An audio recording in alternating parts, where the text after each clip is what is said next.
Welcome back, everyone, to Fireside Football. I'm Kendall Capps. And I'm Andrew Williams. Well, Andrew, here we are. Week 3 of the NFL is approaching. Had a few surprises last week.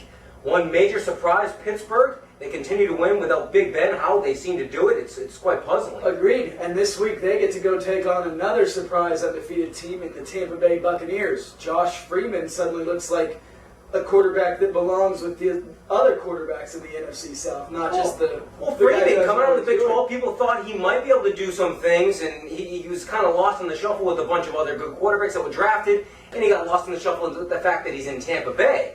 But hey, I mean, they're moving the ball a little bit on offense. Their defense starts to look a little bit better. But let's face it, they haven't played anyone that is necessarily legit to this point. And speaking of quarterback shuffles, Pittsburgh throwing whoever they can find into play until Big Ben comes back. Yeah, Dixon out with the injury. Now we got Charlie Batch. And, I mean, it's hard to find a downgrade necessarily from Dixon, but if there is one, they might have found it with Charlie Batch. And it remains to be seen. I mean, what was it? Last week, I think they had 130 yards of offense to Tennessee's 250. They found a way to win because that defense is so incredible. But how long can they get away with that? I think their luck runs out this week. I think if you can only put up 9 points, the Bucs are coming along. The Bucs defense looks really solid. They have been able to move the ball a little. I think maybe the Bucs sneak one out here. I'm taking Tampa Bay. I don't know. I hate to say it because I don't want to see Pittsburgh going 3-0, to be honest with you. But I do think they'll find a way. I think their defense will carry them. And I think Mendenhall will have a much better game. He should get 25 carries, maybe 30 carries in this game. They're going to rely much heavier on the running game than they are through the air. And as long as they're not turning the ball over, that defense should be able to carry them to a win, I think, in Tampa Bay. Moving on, Atlanta versus New Orleans in an NFC South matchup in New Orleans. You've got the Falcons coming in after a nice, thorough whomping last week, but at 1-1, and now they've got something to prove against these Saints who pulled out a squeaker against the 49ers on Monday night. In Atlanta, typically the last couple of years, they've been the team that has almost beaten the Saints. They've been right there with them in many games down the stretch, haven't been able to do it. I actually think they're going to find a way to do it this week. I think New Orleans, the last couple of weeks, they've looked a little vulnerable. Their offense has not looked as great as it normally does. How many points? They've scored, maybe 30 points in the first 2 games. It's not the same offense that was averaging 35 a game last year. At least not yet. I mean, I'm sure they will get into motion, but this early in the season, I think they might have a trip-up. I think Atlanta might pull this one out. I agree with you that this may be the year Atlanta takes over and beats New Orleans, but I think that'll come later when they play in Atlanta. I do understand what you're saying. New Orleans offense hasn't been as high power, but they also played the Minnesota Vikings defense and the 49ers defense, 2 top defenses in the league. Now, Atlanta's defense is also good, but I look for the Saints to take care of business in a close game here at home, and then look for maybe Atlanta to come take them out in Atlanta later on during the season. Very possible. Over to another game where there was a team that had some high hopes of maybe making a run like New Orleans did. The Dallas Cowboys, who find themselves at 0-2, they are reeling. They're able to pass the ball to Miles Austin anyway, but that's about all they got going for them, right? Well, and they're playing the Houston Texans this week, coming in at 2-0, and looking like they may be one of the best teams in the league this year. Whether it's running for 230 yards in a game, throwing for 400 yards in a game. 500. 497. 497. He practically won me my fantasy league last week. And these Cowboys who, yes, they did throw the ball a lot the last couple weeks, but don't forget, they also gave up 400 yards passing last week. This game, I think, is going to be a through-the-air game all the way. 40 points, 500 yards of offense for each team. Because let's not forget, the Texans are the worst pass defense in the league right now. Yeah, their secondary is really suspect, and expect Dallas to be able to push the ball not only downfield, not just to Miles Austin, but I expect Jason Witten to get a lot more touches, get him the ball more. He had 96 catches last year, and he has maybe 5 or 6, maybe 7 catches so far this year. They need to get him he needs to be a bigger part of that offense for them to succeed, as well as Marion Barber and Felix Jones. They need to run the ball. They have to have some balance. And right now they don't have it. And until they get it, they're going to continue to struggle. And I think their offensive line is posing a lot of problems for these Cowboys. But I am going to take the Cowboys to get off the schneid here, mainly because, like you said, of Houston's pass defense. It looked horrible against Indianapolis, but it didn't matter too much. But then when the Redskins threw for, I don't know when the last time the Redskins threw for 400 yards. Donovan McNabb looks great, but there's a problem with some of the pass defense here. When Donovan McNabb can throw for 101 yards on one drive, yes, you got to shore up something in your second. Yeah, I agree with you. I think Dallas is going to find a way to get this one. I think they have to get this. They know they lose this. Their season is probably done. And Houston coming off the big win in opening in week 1, beating Indianapolis, and then having that monstrous 17-point fourth quarter comeback last week on the road, you figure that's a lot of emotion, and it's going to be hard for them to really get up, albeit it's at home. But I think Dallas is going to find a way to win this one. Well, that takes us over to New York. Two teams that started off with a win and kind of fell back to earth last week. The Tennessee Titans coming in to play the Giants. Who do you like here?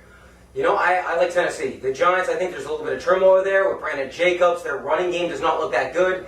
If Eli doesn't get the protection that he needs, which I expect Tennessee to get some pressure on him, he's going to have a hard time getting the ball down to Hakeem Nicks and to Steve Smith. I definitely think Tennessee, Chris Johnson, he after being held to 50 yards, you know he's chomping at the bit to break 100 again because he wants that 2,500 this season. Well, and also, I know that the Giants' defense last week made Joseph Adai and Donald Brown look like some Hall of Fame running backs. Yeah. I think Chris Johnson tears it up. I think Tennessee takes this. I think they got it. I think they're going to control the clock, keep the ball out of Eli's hands for the most part, keep their offense on the field, and it should be enough. Even though there is still that question. I mean, with Vince Young being benched last week, you bring in Kerry Collins. What are they really planning on doing here? It's somewhat controversial. I think they leave Vince Young in. Jeff Fisher's made that clear. I think sometimes when your teams turn the ball over 7 times, you stick your backup quarterback in there to see if... But then the backup quarterback turned it over like his first play. It didn't look like a great and also decision. brought them back to the brink of tying the game. Which included one score. The bringing them back was one score. Very true. But I like them to stick with Young. I like Chris Johnson to run the ball well, and I like Tennessee to come out of New York 2-1. Yeah, I think so. And New York, I think, has got some problems to face, Well, even though my pick for the division winner. Yes. Well, speaking of a New York team, the Jets coming off a really big win against New England, which almost no one had, including neither of us. We both had New England. Should have known better. When everybody picks New England to win a game, they almost always lose that game. I personally should have known better, absolutely. But the Jets come in this week. They go on the road to Miami, the division leader, who has looked good. And Miami is physical on both sides of the ball. With the defensive line, they get after you. The offensive line can create some holes in his Chad Henne. Even though he hasn't gotten the ball downfield, he's had the time to pass. Yeah, well, and I think the Dolphins' defense has looked great the first 2 weeks of the season. Much better than their offense. The offensives they've played, we don't know how highly tuned those offenses are, but I don't think the Jets are going to give them any more problems. I don't think the Jets' offense is highly tuned. So far, the Jets' wide receivers, only 2 wide receivers on the Jets team even have a catch. Wow. And also, last year, Miami put up 30 points on this Jets defense twice. Some teams match up well with others. I think this Dolphins offense actually thrives against this Jets defense. Last year, they made Henne look like the reincarnation of Dan Marino for 2 games. So I think the Dolphins come out here, they get their 2 hard road wins, and now they come home. I think they'll hold it against the Jets and set up a big showdown with New England next year. You know, I actually think the Jets are going to go on the road. They have a lot of momentum going right now, and their defense played better without Revis last week than they did with Revis. Revis, for all that shit talking he did against Moss, was actually burnt on that amazing catch that I'm sure everyone has seen in the highlight reel. And as soon as the play began, Moss knew he had him beat, put his hand up and said, hey, get me the ball. Revis, so without him, maybe it's not as big of a loss as initially people thought. And Miami struggles, as we have seen so far, or at least hasn't been willing to try to get the ball downfield. Marshall, he's averaging 6 catches a game for maybe 80 yards, but those aren't the kind of Marshall numbers we're really used to. They're relying heavily, still trying to get the ball with Ronnie and Ricky running it. The Jets aren't going to let that happen. The Jets, I think, and for the most part, over the last 10 years, the Jets have had Miami's number, albeit except for last year. So I actually like the Jets to win that and tighten that division up, because we all know the Pats better beat the Bills. All right, now another division matchup featuring our last 2 undefeated teams. One of our only undefeated matchups this week, the Packers playing the Bears Monday night in Chicago. The old school rivalry, the oldest rivalry in the history of the NFL. You know, this should be a great game. Chicago surprised a lot of people the way they've come out. They've won a couple games. One of them, however, was the whole Calvin Johnson thing. They surprised themselves, got lucky with a win on Detroit, and really made winning look quite hard against the Cowboys, giving up over 400 yards through the air. Yeah. But their offense, Mike Martz coming in, I mean, he's opened things up. All different guys, Bennett, Knox, Hester, Arosha Madu, whatever his name is, they're all catching balls. Cutler looks better than maybe he has his entire career so far since I like how Mike Martz is finding ways for Cutler to throw that ball after a 2-step drop, 3-step drop, and get it out before that offensive line's weaknesses can be exposed. Yes.